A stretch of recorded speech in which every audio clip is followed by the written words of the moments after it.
Hai, selamat datang ke channel Top Terkini. Saya doakan anda sihat selalu.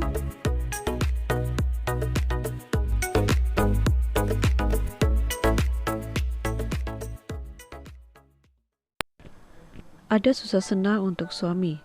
Nasib pelakon cantik Diana Daniel dan Putri Sarah tetap tidak bahagia.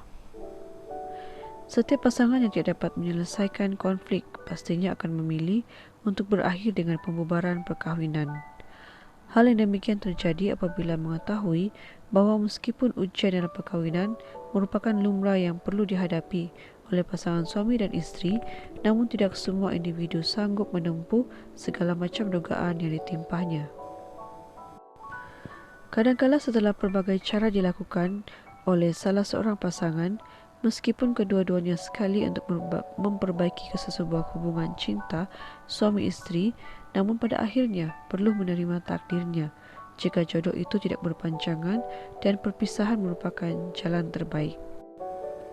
Berbahas sahaja soal cerai, menurut sumber terdapat beberapa jenis perceraian mengikut hukum syarak di negara kita. Namun 4 jenis perceraian utama yang selalu digunakan adalah talak, kuluk, fasak dan lian.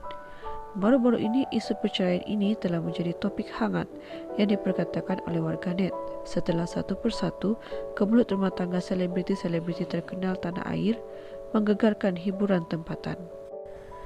Bagaimanapun setiap jodoh dan pertemuan itu semua di tangan Tuhan. Kita hanya mampu merancang, namun hanya Yang Maha Esa yang mampu menentukan. Begitu juga dengan kehidupan selebriti yang juga manusia biasa dan tidak sempurna seperti individu lain.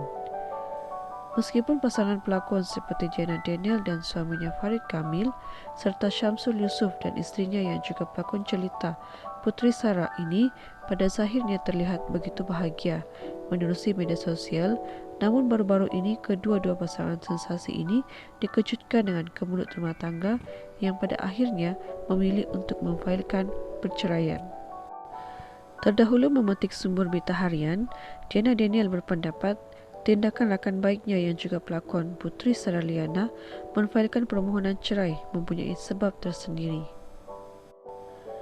Saya rasa tiada wanita yang ingin berbuat demikian, bercerai tanpa sebab. Tetapi biar begitu kita tidak boleh bercakap banyak kerana masing-masing ada kekurangan dan kelebihan, jelas Diana. Dalam kehidupan kita tidak boleh menjangkau pengakhiran dalam apa juga keadaan, katanya. Kini tibalah giliran Diana Daniel pula memfailkan tuntutan cerai syikak terhadap suaminya Farid Kamil dengan alasan rumah tangga mereka sering menempuh pergaduhan yang berpanjangan. Bukan itu sahaja, Peguam Syari'i Datuk Akberdin Abdul Kadir yang mewakili aktris Diana Daniel mengesahkan Farid Kamil tidak dapat memasuki kediamannya sejak awal bulan ini. Namun tidak mendedahkan alasan dihalang berbuat demikian. Akberdin berkata pihaknya diarahkan melalui proses Jawatan Kuasa Pendamai JKP selepas Farid enggan melafazkan cerai. Meskipun rata-rata peminat pada awalnya melabel pasangan selebriti Diana Daniel dan Putri Sarah ini tampak sweet dan bahagia, namun ramai juga tidak menyangka kedua-dua aktris jelita ini terpaksa menempuh jalan perceraian dalam kehidupan berumah tangga. Memuat naik gambar di laman Instagram, Diana Daniel yang terlebih dahulu tampil dengan kenyataan seolah-olah tidak lagi berada pada era dia menanggung kesedihan. Kini Sarah juga memuat naik caption yang persis seperti sahabat baiknya itu. Meskipun permasalahan kedua-dua pasangan selebriti ini belum berakhir, ada juga yang membuat spekulasi bahawa kedua-dua selebriti ini menerima nasib yang sama, iaitu tidak bahagia dengan pasangan masing-masing. Tak fahamlah, diorang ni betul-betul cantik and boleh nampak usaha mereka untuk jadi isteri yang baik, setia, pertahankan rumah tangga, tapi nampalah kena juga cerai. Maksudnya tak bahagialah diorang ni.